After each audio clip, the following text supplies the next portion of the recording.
Bueno.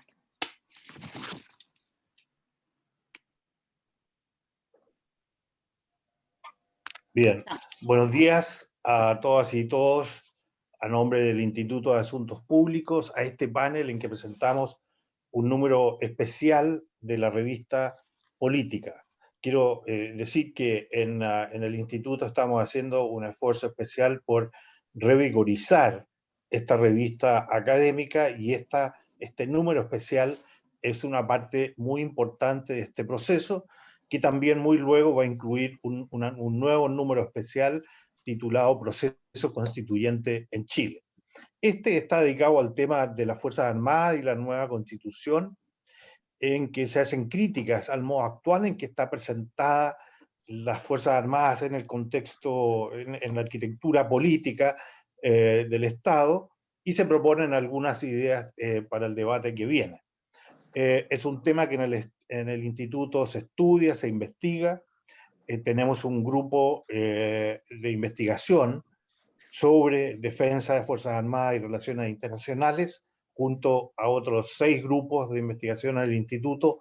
Este lo coordina también la profesora Mireya Dávila. Bien, quiero agradecer también y darle la bienvenida a las y los panelistas, a Mireya por coordinar y hacer la presentación, al senador Insulza, conocido de todos, exministro, exsecretario general de la OEA, a Javiera Asensio, que es investigadora del Centro de Estudios Rumbo Colectivo, coordinadora legislativa de la bancada de diputados y diputadas de Revolución Democrática, y que entre el 2015 y el 2018 fue asesora jurídica y de género de los ministros de defensa de la época. Y por último, la bienvenida a José Manuel Astorga, que es coordinador ejecutivo del proyecto constitucional del Centro de Estudios Horizontal. Bienvenidos y bienvenidas. Mireya, todo es tuyo ahora para la presentación. Tomo la palabra. Muchas gracias, profesor Felipe Agüero, y agradezco sinceramente a los panelistas que están hoy día con nosotros por el tiempo, la dedicación y la buena voluntad de decirme al tiro que bueno a la invitación. Me parece que es muy necesario las distintas visiones que ustedes van a plasmar. Agradezco también a María Cristina Escudero, que está coordinando este esfuerzo por sacar la revista política adelante, y me parece que este número es una buena manera de empezar. Y también a los autores y autoras de este número que hoy día nos acompañan. Que vamos a poner inmediatamente la revista en la página, en la web, para que la puedan mirar, y está el índice de los autores y autoras que generosamente compartieron su tiempo, reflexión y soportaron las presiones por los deadlines y los tiempos y las muchas correcciones que le hicimos al texto. Así que muchas gracias desde ya, y espero que esto sirva para una reflexión sobre todo lo que viene. Esto es una reflexión interesante de lo que ha sido, pero también sobre todo lo que viene. Me interesa, acá está la revista, la pueden bajar, después va a estar también en papel, y ahí va a estar, les detallamos el índice para que ustedes vayan dándose cuenta un poco de lo que contiene. Tiene artículos muy interesantes que creo que nos van a servir a todos para la reflexión de lo que viene. Básicamente nos parece, y quiero brevemente plantear algunas ideas que me parece interesante relevar para la discusión de hoy día, para la gente que nos está escuchando, y para ir pensando después cómo viene el futuro. Este número especial de la revista Política muestra que, como consecuencia de las normas constitucionales y legales que las regulan, los 3 poderes del Estado chileno no han logrado subordinar efectivamente a las Fuerzas Armadas al poder civil. Los temas fundamentales para el rediseño institucional, creo yo, presentan en este volumen las propuestas, y se refieren en primer lugar a la necesidad de eliminar la noción de seguridad nacional, que es un que el capítulo de Augusto Varas lo detalla de bastante manera detallada, y la necesidad de desconstitucionalizar, lo tengo que decir lento para que se entienda, la presencia de las Fuerzas Armadas en la Carta Fundamental, eliminando su capítulo especial con la finalidad de fortalecer la subordinación y dirección democrática efectiva de estas. Esto lo comentan Pablo Contreras y Sebastián Salazar en su artículo. En materia del rol de las instituciones armadas en los estados de excepción, de Claudia Hay, se muestra que históricamente estas han sido frecuentemente utilizadas para la represión política, social, y no para la preservación de la comunidad, entendida como la ciudadanía, la sociedad, ¿verdad? Y esto se ve históricamente en las constituciones desde el siglo XIX.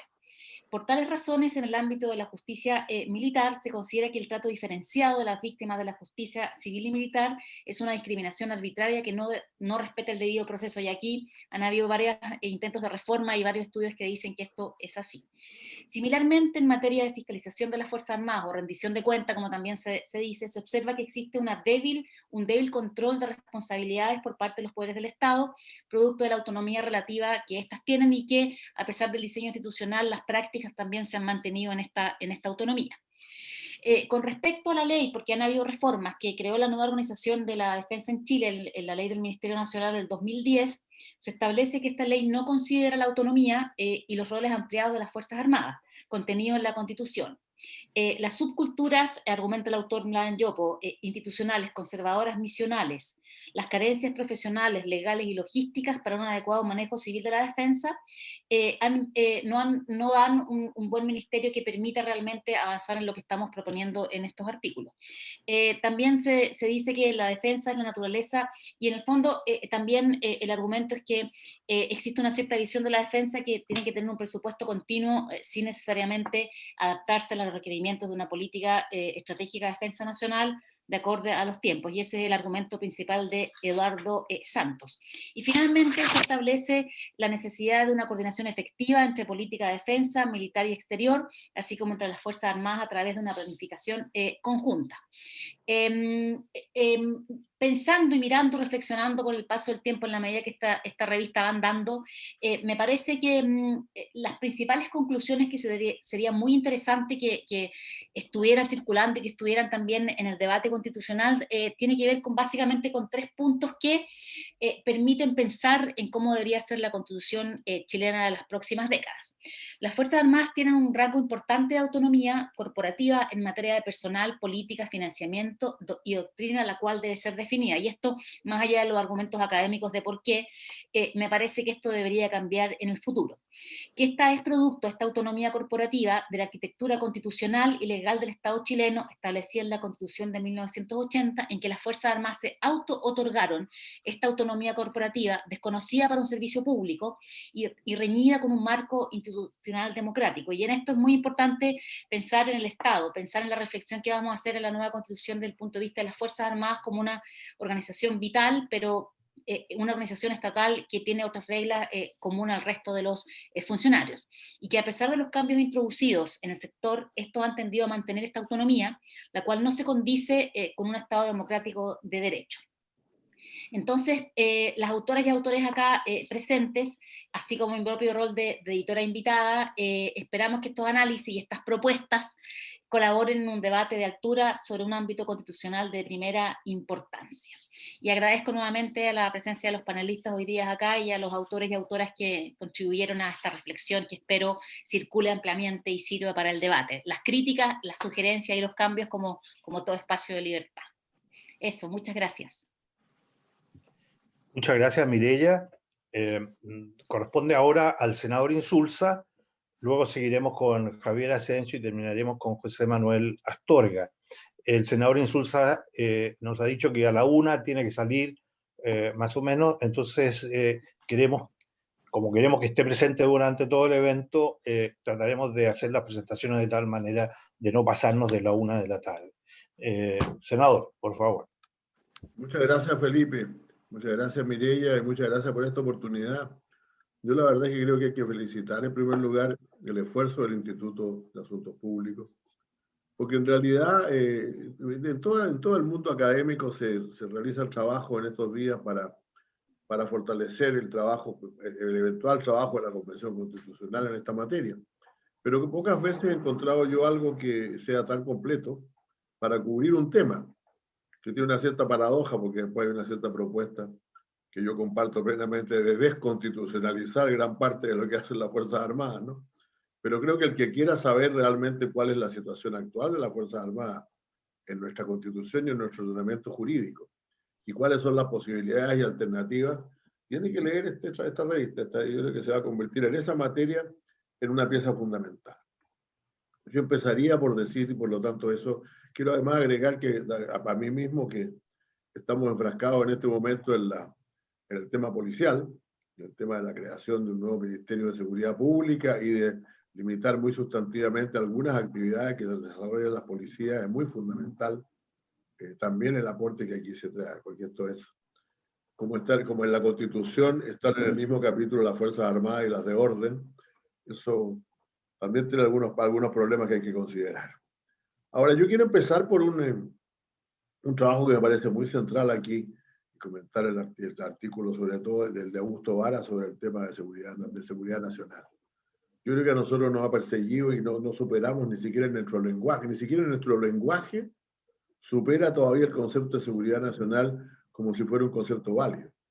Creo que Augusto retrata muy claramente cómo nació en medio de la guerra en Estados Unidos y cómo luego se transportó a América Latina como ideología. La ideología de la seguridad nacional, consistente, claro, sobre la base que evidentemente nuestros países tenían todo tipo de problemas económicos, políticos, culturales, de todo tipo.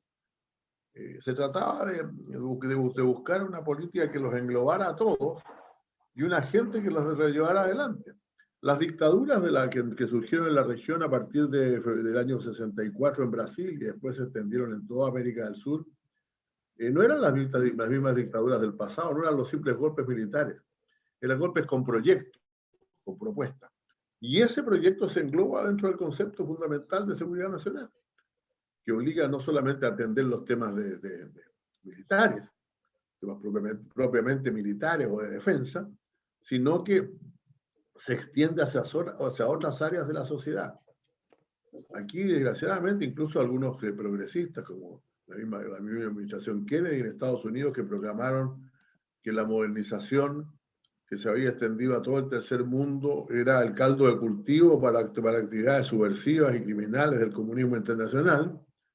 No solamente se defendieron de él por vía militar, también se defendieron de él por programas sociales y otras cosas, y eso configuró una idea de seguridad nacional que iba mucho más adelante, iba mucho más arriba que otras cosas. Y eso se prolongó. Y esa ideología en Chile, como lo demuestra muy bien, como lo señala muy bien Augusto Vara, y también los autores del primer artículo, del poder de seguridad, esa ideología en Chile probablemente tuvo su aplicación casi extrema. Y se plasmó en la Constitución. Se plasmó en la Constitución, o sea, la Constitución política consagra varios poderes del Estado como corresponde, ¿no? Consagra al presidente de la República, consagra un sistema de justicia, consagra un parlamento y consagra dedica un capítulo, cosa que no ocurre en la mayor parte de las constituciones que yo he visto, a las Fuerzas Armadas y de orden. Y les asignaba incluso el carácter de garantes del proceso político. Eso fue eliminado en el año 2006, pero ahí estaba y todavía sus repercusiones están planteando. Están ahí. La seguridad nacional está todavía en nuestra Constitución, aunque se eliminaran algunas atribuciones importantes del Consejo de Seguridad Nacional. Eso fue realmente, yo diría, uno de los grandes cambios del 2006, del 2005. La seguridad nacional, es decir, el Consejo de Seguridad Nacional, era una institución integrada por el presidente de la República, 4 militares y 4 civiles, lo cual significaba que cualquier presidente de la República que se tentara podía simplemente alterar el orden institucional completo con una mayoría de 5-4 en el Consejo de Seguridad Nacional. La eliminación de facultades del Consejo no ha terminado por completo. Este rasgo del poder autoritario que subsiste ahí en algún capítulo de nuestra Constitución, al que hace mucho menos. Pero hay muchos otros rasgos. Este poder del Estado, por eso me gusta tanto el término que usan aquí los autores, el poder de seguridad. Este poder del Estado todavía existe. Y se configura no solamente, también lo señala Varas, no solamente por el hecho de que está en la Constitución, y digamos, por lo tanto, convierte a las Fuerzas Armadas, llamaría yo, en términos internacionales, se diría en una institución inicial, fundadora del sistema político del país, sino que, perdón, tengo sonando un teléfono y voy a tener que cortar de inmediato. No solamente convierte esto en un poder central, sino que al mismo tiempo permite consagrar un conjunto de leyes que están muy detalladas en este libro. Muy detalladas en este libro, con un conjunto de normas excepcionales para las Fuerzas Armadas. Por ejemplo, todo el sistema del sistema judicial, que está muy bien analizado en un artículo en esta publicación, todo el sistema de seguridad personal. Las Fuerzas Armadas tienen sus propias formas de seguridad. No necesito decir, porque se ha dicho mucho tiempo ya en estos días, que el sistema de pensiones de las Fuerzas Armadas es un sistema especial. Y cambiaron a todos los chilenos el sistema de pensiones, pero quedaron en las Fuerzas Armadas. El sistema también de financiamiento de las Fuerzas Armadas, y para ser bien claro, no solamente el financiamiento por la vía de la antigua ley reservada del cobre, sino que incluso en el presupuesto nacional, donde rara vez, salvo en los últimos años, el presupuesto nacional, el presupuesto de las Fuerzas Armadas ha sido discutido. Y cuando ha sido discutido es precisamente en función de otro privilegio, que es de los gastos reservados. Los gastos reservados en las reformas institucionales del periodo del año 2003, que me correspondió coordinar, desaparecieron para prácticamente todos los organismos públicos, quedaron reducidos al mínimo para el Ministerio del Interior y para la Presidencia de la República, y se mantuvieron con las Fuerzas Armadas. Y para cada una de las Fuerzas Armadas, no en el Ministerio de Defensa, sino en general para todas las Fuerzas Armadas. Y finalmente, por cierto, está el tema, como digo, bastante complejo, y que yo diría el rasgo más cercano hoy día, más visible, el de los estados de excepción. En que estados de excepción en que quien entra en funciones no es solamente el intendente o la autoridad civil, sino que es una autoridad militar, que ya llamó el jefe de la Defensa Nacional, en cada una de las regiones que están afectadas por algún estado de catástrofe. Pero no sé si se me escucha, porque en la pantalla dejé mucho de ver. Perfecto. Se escucha bien. Seguiremos entonces. Muy bien, muchas gracias.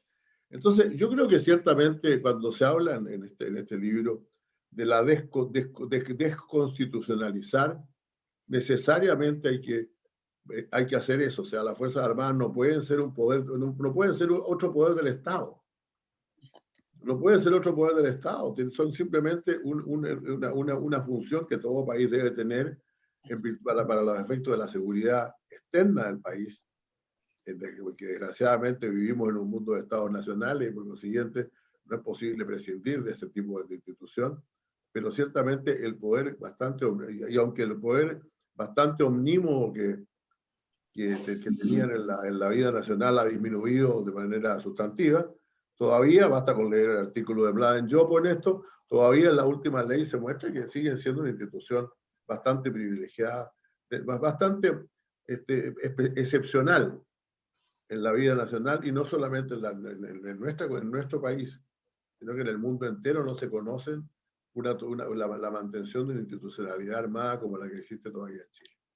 No hablaba de las fuerzas de orden. Yo creo que si yo tuviera que hacer una cosa ahora y no esperar a la nueva constitución, sería separar las fuerzas de orden, particularmente Carabineros de Chile, de la fuerza policial. Carabineros de Chile es una institución militar. Yo recuerdo que una vez que fuimos a una reunión con el presidente de la República, los 5 miembros de la Comisión de Seguridad, y afuera esperaba una comitiva de los generales que forman parte del alto mando de Carabineros. Creo que también eran 5. Sin embargo, hay unas 20 personas en la antesala, entre ayudantes, ordenanzas y otro tipo de cosas con las que cuentan todos los generales de la Fuerza de Carabineros como cualquier otro. La cantidad de recursos que se gasta Carabineros de Chile en ser una fuerza militar ya es suficiente para cambiar fundamentalmente esa función. Carabineros de Chile, que las fuerzas de orden tienen que estar separadas de la fuerza militar, porque su procedimiento y las cosas que tienen que hacer son completamente distintas. Y eso creo que se deduce bien de los artículos que se plantean aquí. Creo que las demás me he referido a estos trabajos, pero creo que los otros también son muy valiosos, ¿no? Me pareció muy interesante, por cierto, el trabajo sobre los estados de excepción. Realmente los estados de excepción en esta pandemia que tenemos ahora no se han aplicado ni en la mitad de lo que podrían aplicarse, y colocando determinadas regiones del país en un mando militar. Ha habido bastante prudencia para emplearlo, reconozco, como también la hubo en los gobiernos los primeros gobiernos después de la democracia, para no usar las facultades casi omnívodas que tenía el Consejo de Seguridad Nacional. Creo que los relatos acerca de la justicia militar también muestran que no tiene ningún sentido. Que la justicia militar está fundamentalmente hecha, no solo está hecha para tratar temas entre militares, sino también para someter a víctimas de las acciones en personas bastante sospechosas desde el comienzo. La presunción de inocencia opera en favor de opera en contra de las víctimas en los procesos militares. Creo que, bueno, no he hablado sobre el sistema ya, el sistema de pensiones, he hablado también sobre el financiamiento. Lo único que quisiera decir es que es muy importante tener un diseño distinto, porque esta es una cosa en que realmente el cambio constitucional debería ser muy fundamental. Hasta ahora, creo que Augusto ha trabajado mucho en eso y probablemente pudiera decirnos más cosas aún sobre eso. Hasta ahora han habido fundamentalmente críticas a toda la excepcionalidad de las Fuerzas Armadas, pero todavía nos falta acometer el principal que es cómo las insertamos en la institucionalidad chilena, a través de qué normas, a través de qué leyes, porque naturalmente todo el sistema actual no puede ser mantenido en una democracia moderna. Muchas gracias por esta oportunidad y espero que esta revista tenga una amplia circulación porque ciertamente la merece.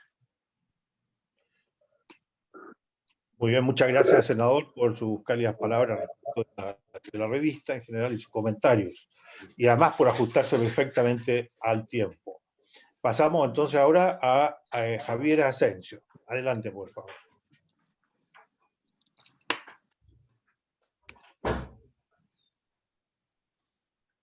El micrófono está apagado. Ahí. Siempre hago lo mismo, con esto siempre inicio mis presentaciones. Es común. Sí, para no perder la costumbre. Bueno, daba las gracias en realidad Felipe y Mireya por la presentación y a través de ustedes a todo el equipo del Instituto de Asuntos Públicos y de la revista Política por la organización y por la invitación a esta presentación. Esta edición especial de la revista Política, que creo que tengo el privilegio de comentar, es sin duda un insumo importantísimo al debate constituyente que se institucionaliza en unas semanas más, que creo que el debate ya comenzó, pero ahora se institucionalizará. Y sin duda es un gran aporte también al debate programático presidencial que se iniciará prontamente. Y bueno, también a la discusión post-constituyente, ya qué es lo que va a hacer el legislador en torno a los mandatos que emanen de la nueva Constitución.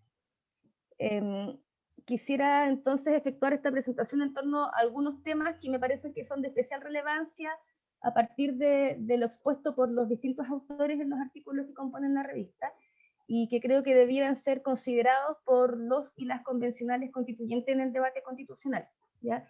En primer lugar, bueno, respecto al rol de las Fuerzas Armadas en el sistema democrático. Esta es probablemente la primera reflexión que hay que realizar en este momento constituyente, ¿ya? Y creo que el desafío que se plantea es muy grande, así lo ilustran además los diversos autores, porque implica transitar desde el poder de seguridad, concebido bajo la democracia protegida, digamos, bajo ese paradigma, y con las Fuerzas Armadas como garantes de la institucionalidad, a entenderlas como un instrumento del aparato público al servicio de la defensa, ¿ya? Como un grupo especializado dentro del aparato del Estado. Entonces también implica en el fondo pensar cuál es la verdadera función de las Fuerzas Armadas y hablar entonces de la defensa, de cómo entendemos la defensa, y también creo que invita al debate sobre el tema de la polivalencia, ¿ya? Cómo entendemos la amplitud del concepto de polivalencia, y tiendo a entenderla más circunscrita a casos de socorro y ayuda humanitaria en Chile y a nivel internacional, pero es interesante ver cómo la polivalencia hoy es la que justifica que en tiempos normales las Fuerzas Armadas realicen labores que le corresponden al aparato civil del Estado, ¿ya? Las Fuerzas Armadas se preocupan de la conectividad en zonas aisladas, construyen puentes, prestan servicios de salud, etc. Y si bien esas labores las acercan a la comunidad y son muy loables, no les debieran corresponder, digamos, ¿ya? Acá es muy interesante, bueno, todo el artículo de Augusto Varas me parece muy, muy interesante y muy necesario para este debate, pero además cuando se refiere a la seguridad ampliada, entonces habla de la seguridad ampliada que deriva de la noción de seguridad nacional y de una malentendida polivalencia castrense, fortalece la inclusión militar en tareas policiales, ¿ya? Entonces, bueno, y también habla que este concepto de polivalencia, que se refiere a la capacidad de cumplir diferentes tareas o misiones de manera simultánea o sucesiva en la aplicación de la fuerza militar, ha sido abusivamente aplicado para legitimar la extensión de roles castrenses a tareas no profesionales. Entonces, finalmente tenemos que hoy día existe en el fondo que esto está vinculado, digamos, con el punto que quiero relevar después del tema de seguridad nacional, pero digamos que el rol de las Fuerzas Armadas hoy día también ya como está amparado bajo el concepto de seguridad ampliada y un concepto de seguridad nacional vacío de contenido, le ha permitido también operar en tareas que no son las que les corresponden, ¿ya? Y ahí Augusto también señala en un momento que el concepto que debe definir la principal tarea profesional de las Fuerzas Armadas es el de defensa nacional. Y es a partir de este que se deberá restablecer por ley una adecuada relación entre las instituciones armadas y el resto de la administración del Estado. Eso yo me parece que es crucial, ¿ya? También Mladen Yopo habla de que el concepto que define la principal tarea profesional de las Fuerzas Armadas es la defensa nacional en conjunto con el resto del Estado, y es a partir de este objetivo que se deberá establecer una adecuada definición del estatus de las Fuerzas Armadas como institución, servicio público en las leyes, ¿ya? También quiero, por último, hacer mención en esta parte sobre la necesidad de regular la guerra en su concordancia con el derecho internacional, que señalan Pablo Contreras y Sebastián Salazar, ¿ya? Esto también en realidad es un punto bien importante, en el fondo, cómo hay que dejar muy claro que el uso de la fuerza por parte del Estado de Chile tiene que someterse al derecho internacional y tiene que someterse a la Carta de Naciones Unidas, ¿ya? Es algo básico, digamos. Eso, yo creo que esos son puntos centrales al iniciar una discusión sobre el rol de las Fuerzas Armadas. Luego quisiera relevar también, dentro de lo que leí en los artículos que componen la revista política que estamos comentando, el tema de la eliminación del concepto de seguridad nacional. Yo creo que eso es un debate fundamental y es importantísimo para la configuración democrática, digamos, de las Fuerzas Armadas y de su rol en el Estado. Aquí, bueno, Augusto Varas explica el origen del concepto a nivel internacional, en el contexto de la Guerra Fría, luego también su apropiación en el ámbito nacional, y en el fondo también nos invita a pensar de que no puede mantenerse un concepto que no ha sido unívocamente definido, sino que se le ha ido dotando de contenido de manera bastante conveniente de acuerdo a la limitación que se pretenda justificar en cada caso, ¿ya? Pero que finalmente es un significante vacío, como señala Augusto en su artículo.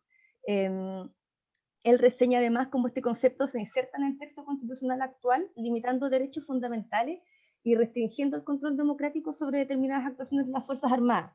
Entonces, ahí señala, de hecho, hace una exhaustiva presentación de las distintas limitaciones, y es bien impactante, porque claro, aparece como excepción al principio de publicidad, pero también aparece como límite a la libertad de enseñanza, como límite a la libertad al derecho a huelga, a la libertad de asociación, etc. ¿ya? Entonces, bueno, la seguridad nacional, además, en sus más diversas comprensiones, como señalaba esto, que se le ha dado, digamos, los sentidos que han sido necesarios para justificar la actuación de las Fuerzas Armadas, es la que ha permitido que finalmente las Fuerzas Armadas realicen labores distintas a las que son eminentemente castrenses, y que ahora incluso se encuentran destinadas a labores de orden público en la Araucanía, o tenemos, bueno, proyecto de ley sobre protección de infraestructura crítica en el país, ¿ya? Se les destine al control de narcotráfico en zonas transfronterizas, ¿ya? Entonces es primordial, digamos, volver a repensar cuál es el rol de las Fuerzas Armadas y dejar de amparar bajo el concepto de seguridad nacional actuaciones que distan, digamos, del carácter netamente profesional de las Fuerzas Armadas. Aquí, bueno, también Augusto señala en el fondo que la noción de seguridad nacional, pese a todas las reformas que se han realizado, las reformas constitucionales del año 2005 fueron fundamentales, pero así todo, esta noción continúa permeando el conjunto de la Constitución, incidiendo en funciones y roles de las Fuerzas Armadas en temas ajenos a ellos, ¿ya? Como la reserva de las leyes, la libertad de enseñanza, el derecho a huelga, el emprendimiento económico, el derecho a propiedad, la identidad nacional, las atribuciones presidenciales, las instituciones estatales, la política monetaria, los estados de excepción y las penas penales, ¿ya? Aquí también, bueno, Contreras y Salazar también señalan justamente que en una nueva constitución un concepto como seguridad nacional debería ser resignificado para permitir deslindar correctamente las competencias de las Fuerzas Armadas y las Fuerzas de Orden con relación a sus funciones constitucionales, ¿ya? Y ellos proponen, por ejemplo, usar la distinción seguridad exterior y orden público interior para permitir la diferenciación competencial, ¿ya? Eso en breve, porque en realidad este es un debate gigante, podría ser una conversación de mucho rato, digamos. Sí. Ya. Luego también me interesa relevar el tema de la necesidad de la reducción de autonomía, ¿ya? Especialmente la autonomía normativa, tanto como política institucional como operativa funcional, de la que se refieren Contreras y Salazar, y que se mantienen pese a las reformas introducidas especialmente a partir de las reformas del 2005. ¿Ya? Los autores explican acá la distinción entre autonomía y señalan que sobre la autonomía normativa como política institucional persiste principalmente a través, bueno, del capítulo especial en la Constitución dedicado a las Fuerzas Armadas y las Fuerzas de Orden, y la reserva de ley para la normación de aspectos básicos del funcionamiento ordinario de las instituciones por medio de leyes orgánicas constitucionales, ¿ya? Y también explican que la autonomía normativa operativa funcional se manifiesta por distintos criterios que justifican una clasificación, y voy a reseñar un poco cuál es esa clasificación. Hablan de aspectos regulados por las leyes orgánicas constitucionales, materias protegidas bajo causales de reserva o secreto, regulaciones especiales distintas a los regímenes generales establecidos para la administración del Estado, y la existencia de una jurisdicción penal, militar y policial especial junto a un régimen administrativo disciplinario autónomo e interno, ¿ya? Aquí yo creo que esto también es fundamental. Sobre el primer aspecto normativo operativo funcional, los autores señalan que las leyes orgánicas constitucionales entregan, tanto la de Carabineros como la de Fuerzas Armadas, porque hacen alusión a ambas, entregan una serie de atribuciones y competencias a los altos mandos institucionales, al comandante en jefe, general director de Carabineros, para que adopten decisiones fundamentales en materias, en algunas materias de manera autónoma, en directo detrimento del control y dirección que pudiesen ejercer el Ministerio de Defensa y el Ministerio del Interior respectivamente, ¿ya? Y esto se concretiza en aspectos vinculados con la carrera profesional, los nombramientos, los regímenes de calificación, ascensos, retiros, así como determinados beneficios previsionales, las inutilidades, etc., ¿ya? Y que la resolución de dichas decisiones institucionales se caracteriza por no contar con adecuados niveles de transparencia. Acá yo creo que también hay un tema fundamental, y que tiene que ver justamente con el secretismo, o con las excepciones al principio de publicidad de las decisiones, de las resoluciones de los altos mandos institucionales. En particular el tema de las juntas de calificaciones. Las juntas de calificaciones y ascensos son espacios de discrecionalidad y de arbitrariedad que difícilmente creo que debieran subsistir en la nueva Constitución. No la Junta en sí misma, sino que el hecho de que las deliberaciones sean secretas y que no existan actas, digamos, de la Junta, ¿ya? Porque ese es un espacio de discrecionalidad que además en muchos casos también impide que los avances que se puedan hacer en materia normativa puedan traducirse finalmente en hechos concretos. Ya estoy pensando, por ejemplo, incluso en temas de ascensos, por ejemplo, de mujeres en la institución, ¿ya? O, en el fondo, cómo ver de repente cuando son esos los espacios de discrecionalidad que impiden ciertas conquistas en otros aspectos. Bueno, también hablan de los sistemas diferenciados en materia de régimen de previsión, etc., ¿ya? Además, bueno, se refieren también al principio de publicidad y transparencia, y junto con lo que señalaba recién el tema de las juntas, creo que es importante destacar también sobre lo que ellos señalan sobre la persistencia de un régimen administrativo diferenciado de gestión documental de la información en relación con el resto de la administración del Estado, ¿ya? Ese también es un aspecto que es importante. O sea, no puede ser de que el manejo documental esté exceptuado y que venga en el fondo desde la dictadura y se mantenga ese criterio para tener un régimen especial distinto al de la administración del Estado. Ahí hay un proyecto de ley que también sería bueno que avanzara prontamente para hacerlos para sujetarlos a los mismos parámetros del resto de la administración. Por otro lado, bueno, también se refieren a la vigencia de regímenes legales diferenciados para la administración de bienes inmuebles públicos y señalan finalmente, se refieren al control de la función militar a través de una jurisdicción penal especial establecida en el Código de Justicia Militar, ¿ya? Que se extiende también en la función policial y que se ha ido reduciendo paulatinamente. Y también mencionan el régimen administrativo disciplinario de carácter autónomo reconocido a las autoridades institucionales en sus respectivas leyes orgánicas constitucionales, ¿ya? Acá yo creo que es importante también leer el excelente artículo de Magaña y Francisco Ignacio Enrique sobre la víctima de la justicia militar a los principios de igualdad constitucional, y las diferencias que existen en su tratamiento, principalmente por un déficit en el debido proceso, ¿ya? Y también es importante, ellos relevan al final una discusión que igual que creo que hoy día no, o sea, creo que hoy día ya se sabe más o menos cuál es el rumbo, pero hablan en el fondo de cómo en otros lados derechamente se ha derogado el Código de Justicia Militar, ¿ya? En el caso de Argentina, por ejemplo. Entonces, yo creo que esta materia también, bueno, acá en Chile todo apunta a que debiese existir una circunscripción estricta de la justicia militar a los delitos militares estrictamente considerados cometidos por militares y contra militares, y es necesario mejorar los estándares en el debido proceso, la independencia de los jueces y otras garantías. Pero esto no debe agotarse ahí, sino que también implica hacerse cargo del régimen disciplinario interno de las Fuerzas Armadas, el que tiene que ajustarse también a estándares democráticos y de respeto a los derechos humanos de cada uno de los miembros de las Fuerzas Armadas, ¿ya? Aquí también quiero destacar lo que concluye Mireia y Rodrigo Cárcamo, en que es imprescindible redefinir el lugar de los mecanismos de control y fiscalización sobre las Fuerzas Armadas en este nuevo marco constitucional, ¿ya? Un minuto, Javiera, un minuto. Ya, eso. Y finalmente, pucha, quería hablar sobre el rol de las Fuerzas Armadas en los estados de excepción constitucional. Creo que también es un gran tema que hoy día hay que, atendido además la realidad que estamos viviendo y que se eterniza, digamos, de cómo pensar en una gestión de riesgo bajo una autoridad civil y no bajo la lógica militar. Y es muy interesante todo el debate del que da cuenta Claudia Hayes en este sentido. Creo que es importante también afirmar la supeditación al control civil, ¿ya? El control civil y político sobre las Fuerzas Armadas, ¿ya? Y por último también hacer mención de manera expresa a la regulación de las Fuerzas Armadas en la Constitución. Coincido en lo que señalan los autores Contreras y Salazar, que en el fondo acá no puede constituir un capítulo aparte porque no pueden ser concebidas como un poder en sí mismo, ¿ya? Tienen que encontrarse bajo la regulación del Poder Ejecutivo, sea como sea definido en la nueva Constitución, como parte integrante de la función de la defensa nacional, que no es exclusivamente militar, sino es eminentemente política, donde lo militar es un instrumento al servicio de ella, ¿ya?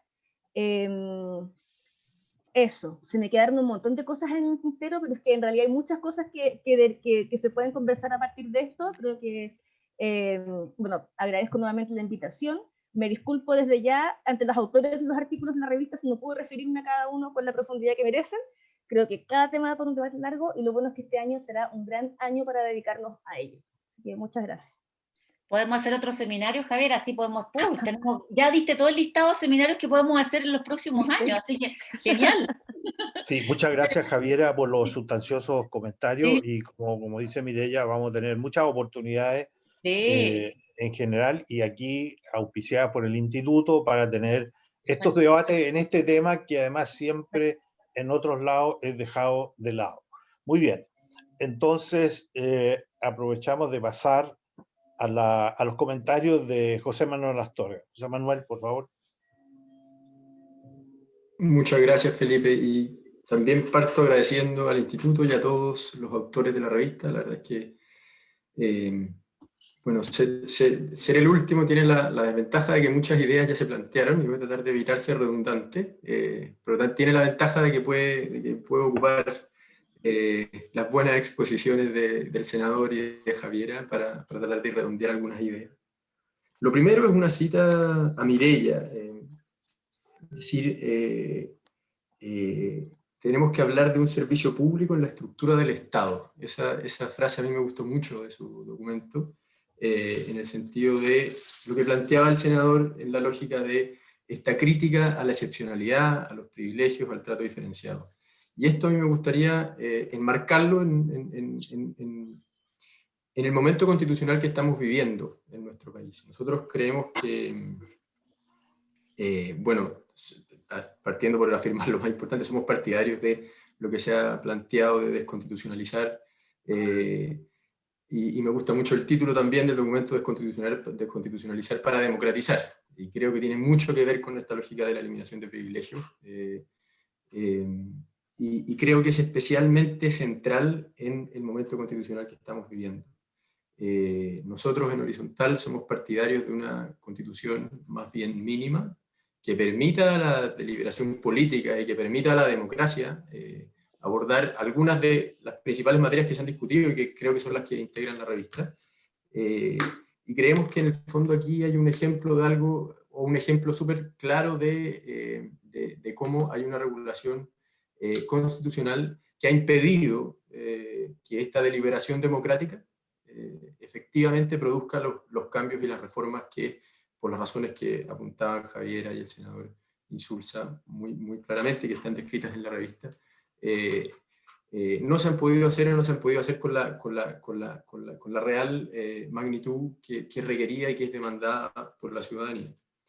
Y ahí decir que vemos nosotros que en momentos de crisis económica, política, social, como la que estamos viviendo, el desafío de todas, de la clase política, de los miembros de la sociedad civil y también de la ciudadanía toda, es intentar buscar restablecer y robustecer el compromiso ciudadano con la democracia, con el Estado y con nuestra institucionalidad como forma de organización política para poder solucionar las necesidades más urgentes de la ciudadanía.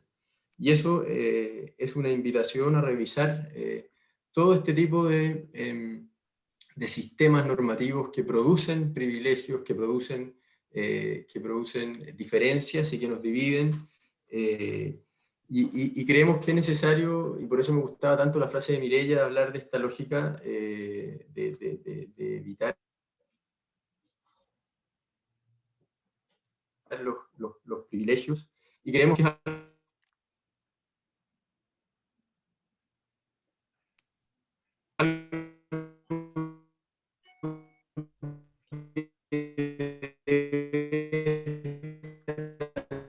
Yo no sé si, José Manuel, te estoy escuchando no muy bien, no sé si es lo que pasa con todos. Si quieres apaga ¿cómo se llama? El video. Yo creo que no sé. José Manuel, te perdimos unos minutos. Particular que estamos teniendo, creemos que no estamos terminando estos José mayores Manuel, estándares. Perdón, ¿ahí me escuchan? Sí, pues, mejor. ¿Ahí mejor, sí? vale. yo me salté un pedacito de tu argumento, ¿podría? Sí, Puedes vuelvo. volver atrás, sí. Vuelvo, perdón. No sé en qué momento me quedé, pero la idea es tratar... Te quedaste de nuevo. FTR, Movistar, a ver, seamos sinceros, ¿cuál es? De relevar este nuevo Estado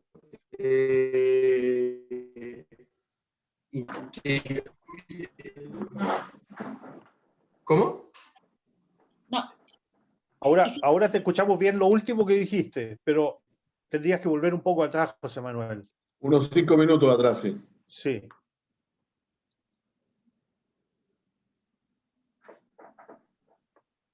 Escucha, perdonen, por favor, perdonen. ¿Ahí me escuchan? No, sí, sí. No, si estas son las cosas ¿Se escucha? Ahí Se sí. escucha muy bien ahora, sí. Ahora sí. Ahora sí. Perdonen, tuve que No. compartir internet con el teléfono para que funcionara. Sí, no, sí.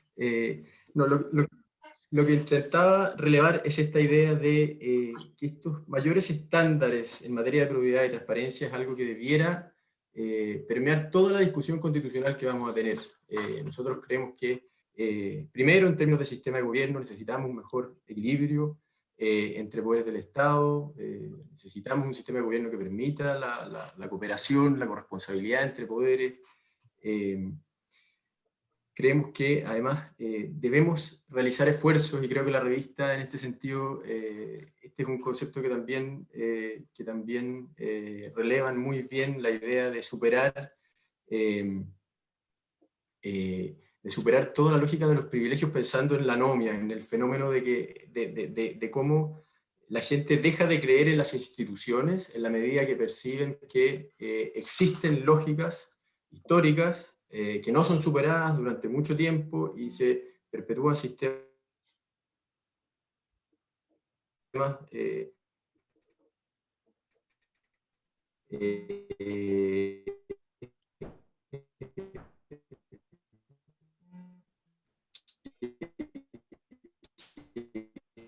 Ahí nuevamente está muy débil, José Manuel. Privilegios que exceden la común y corriente. ¿Ahora sí? Sí, ahora sí. Perdón. Y un último desafío que creemos que está, y es un desafío del que se ha hablado poco, es el desafío de la implementación. Y celebro especialmente la revista en el sentido de que es un diagnóstico integral de lo que, pese a que nosotros adscribimos esta idea de desconstitucionalizar, voy a explicar un poco más cuál es el contenido de la desconstitucionalización al que nosotros adscribimos. Creo que también es un esfuerzo muy serio por plantear alternativas de implementación. Los procesos constitucionales no terminan con un nuevo texto. La validez material y creemos que el principal desafío parte, una vez que tengamos un nuevo texto, en la implementación de la nueva institucionalidad, en la interpretación de todos los silencios normativos de los que también hablaba Javiera, que muchas veces son mecanismos útiles en la construcción de principios constitucionales, y también en cómo se impulsa un cambio cultural y cómo, en este caso, la academia es audaz en decir hay ciertos mecanismos, ciertas instituciones que tienen un relato histórico que deben ser revisadas exhaustivamente para que efectivamente nosotros seamos capaces de, vuelvo a la idea inicial, de reencantar o de restablecer esta confianza de la ciudadanía en la institucionalidad y en el Estado como forma de organización política. Bueno, sobre el texto de Pablo Contreras y Sebastián Salazar, aparte del título, que me gustó mucho, decir que tiene 3 ideas sobre desconstitucionalización que nosotros compartimos. La primera, creemos que no corresponde a un capítulo especial, sin duda. En segundo lugar, creemos que tampoco es necesario individualizar las instituciones castrenses y policiales en la Constitución. Ya lo mencionaba al principio, creemos que ahí es importante dejarle espacio a la ley, a la deliberación política. Y un tercer punto que para nosotros es central, que es el tema del quórum reforzado de reforma. Nosotros creemos que no solo en la materia que estamos revisando, sino que en términos generales las leyes supramayoritarias han producido, han afectado la eficacia de nuestro sistema de gobierno en general, y creemos que no amerita en el fondo establecer esta rigidez para efecto, si uno quiere pensar en que también un principio que se releva en el texto y que para nosotros es esencial, uno necesita contar con flexibilidad y pensando en ejemplos concretos. Hoy día yo soy probablemente, no soy experto técnico, pero uno piensa el día de mañana necesitamos crear alguna fuerza vinculada a la ciberseguridad. Bueno, esa flexibilidad en materia de quórums es lo que permite reaccionar de forma rápida y eficaz en un mundo en que los cambios sociales y los cambios y cada vez más interconectados nos exige reaccionar rápido. Una tercera idea que me gustaría relevar, aparte de los quórums, es lo que se señala en el documento de Mireia y Rodrigo Cárcamo sobre el control.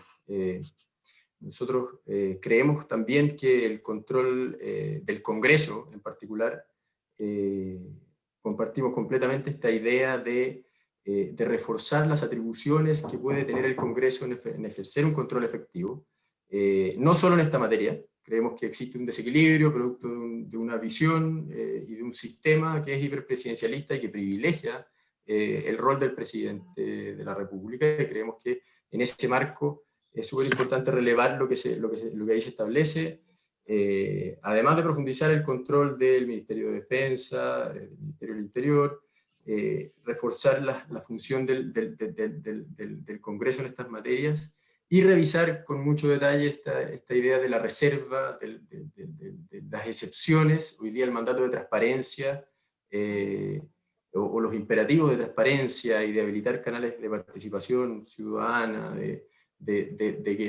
probablemente la convención ese va a ser uno de sus mayores desafíos, cómo lograr que esta discusión sea una discusión abierta a la ciudadanía, en que existan mecanismos adecuados que canalicen la participación, y en que además el debate constitucional sea un debate transparente y que sea simple, que sea comprensible, ojalá superando todas las opacidades y la dificultad que uno ve en la discusión parlamentaria.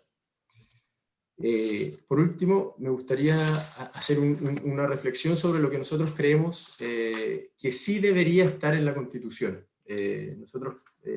Algo se ha planteado y me gustaría añadir algunos elementos a lo que se ha señalado.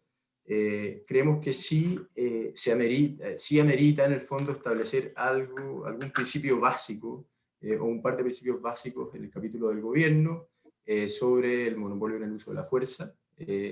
Creemos que es importante, lo que les señalaba antes, establecer mayor flexibilidad para permitir la adaptabilidad de las Fuerzas Armadas a los nuevos desafíos que diariamente exigen que el Estado opere de un modo más flexible, de un modo más acelerado en la satisfacción de necesidades sociales que son urgentes y que nos pusieron en el fondo en este momento.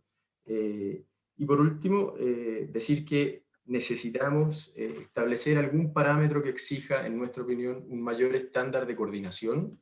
Creemos que el esfuerzo que se hizo con el jefe del Estado Mayor Conjunto del año 2011 es un esfuerzo significativo, pero sin duda, como señalaba el senador Insulza, no se ha producido la coordinación deseada y es necesario mirar la estructura. Yo no tengo la fórmula y creo que no es adecuado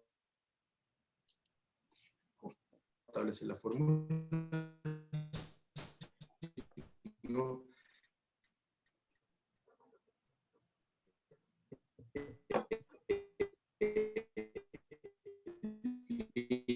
De nuevo. José Manuel, vas a tener que volver a hablarnos sobre la fórmula. Nos quedamos en la fórmula. Que saque la cámara.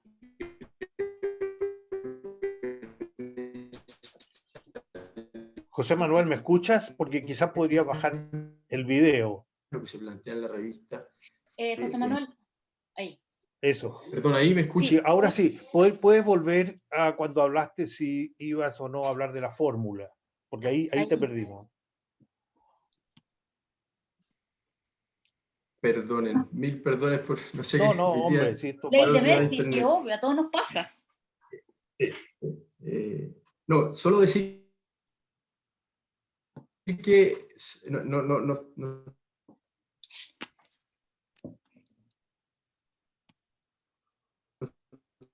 estoy seguro en qué parte me quedé, pero decir que nosotros creemos que deben existir lineamientos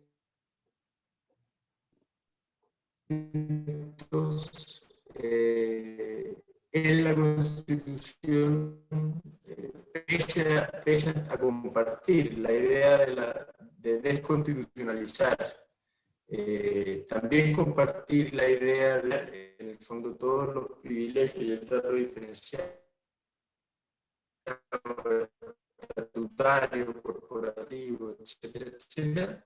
Nosotros creemos que sí tienen que haber ciertas declaraciones, porque es especiales que permitan una mayor coordinación, que creemos es uno de los pilares a los que se... Solo para cerrar, una idea que me gustaría reforzar, es decir, que hay mucho, en la revista hay mucho de política pública.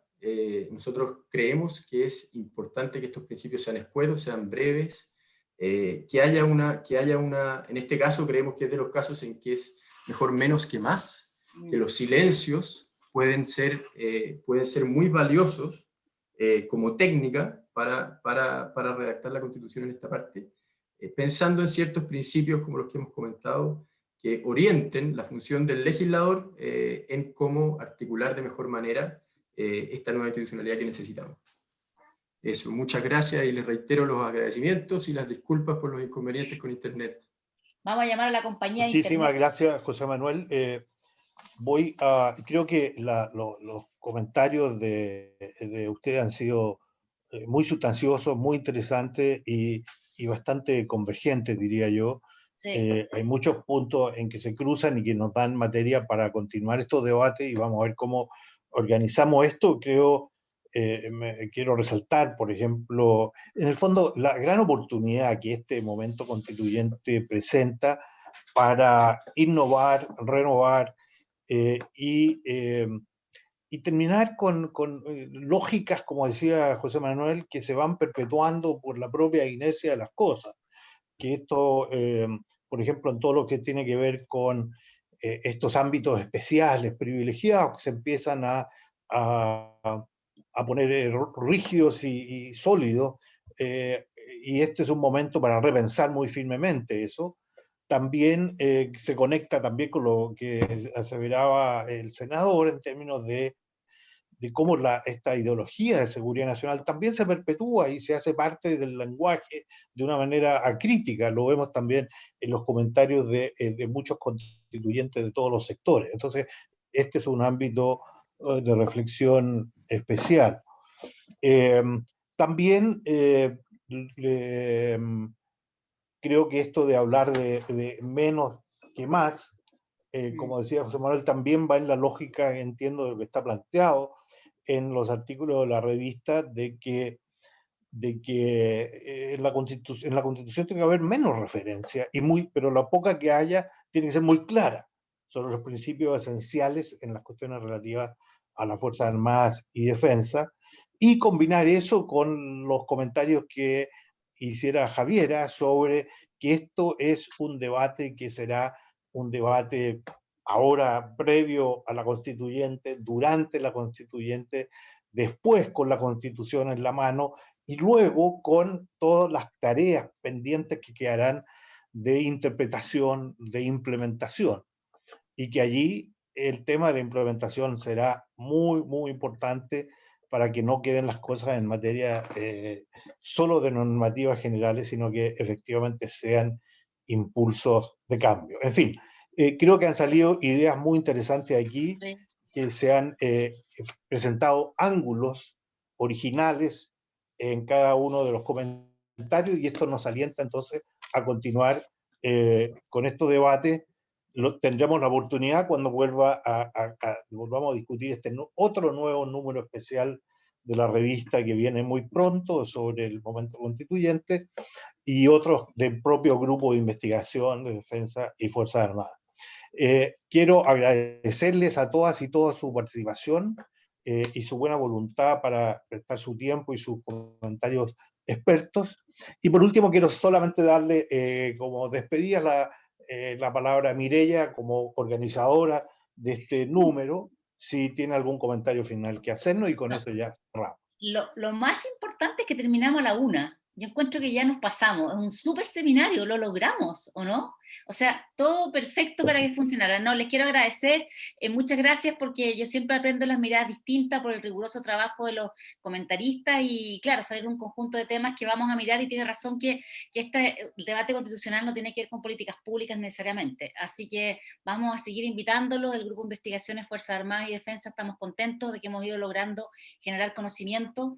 Así que nada, y la próxima vez en algún futuro cercano, espero, habrá un seminario presencial con galletitas, café y de otro tipo de manjares para el disfrute de la reflexión. Así que muchas gracias a todos y todas por estar acá, y espero además que en el futuro este tema también sea un tema de más mujeres. No puedo evitar decir eso porque hay muchos hombres que están sentados hoy día, y la idea es también ir avanzando en ese tema.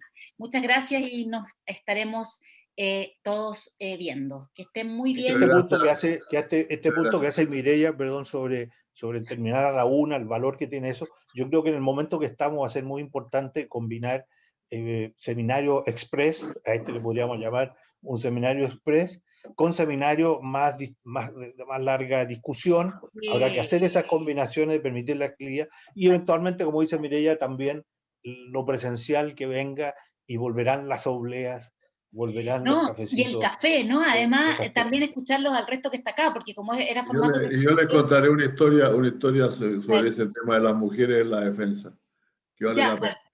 ¿La va a contar ahora o en privado?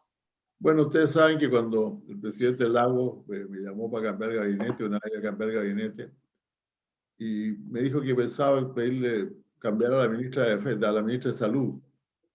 Yo le dije, presidente, pero ¿está seguro? Etcétera. Y me dijo, mira, cuando yo la cité para nombrar la ministra, yo le expliqué todo esto, me respondió muy bien, pero tuve la sensación de que estaba un poco desilusionada. ¿Y por qué? Le pregunté yo, bueno, porque yo creo que ella pensaba que le iba a nombrar en alguna de las subsecretarías de la defensa. Y iba a ser la primera mujer en estar en alguna subsecretaría de defensa. Por cierto, todos sabemos de qué estamos hablando. Así que, exactamente. Pero sí. No fue la primera, pero sí fue la primera que nombró a una mujer en una subsecretaría de defensa. Sí. No, así que no estamos de acuerdo. Sí, yo lo digo también, y espero que en los próximos seminarios, también para escucharlo a todos los que están acá y a todas, porque la idea es también ir construyendo conversaciones y diálogos largos y pausados. Así que, como era el formato de presentación, era sin preguntas, pero más adelante seguramente haremos un seminario por tema largo y tendido, ya sea presencial con sanguchitos o no sé, ahí vamos a ir viendo dependiendo de la pandemia. Muchas gracias. Gracias. Ya, pues, muy bien, gracias, que hasta luego. Gracias. hoy día acá. Chao, chao.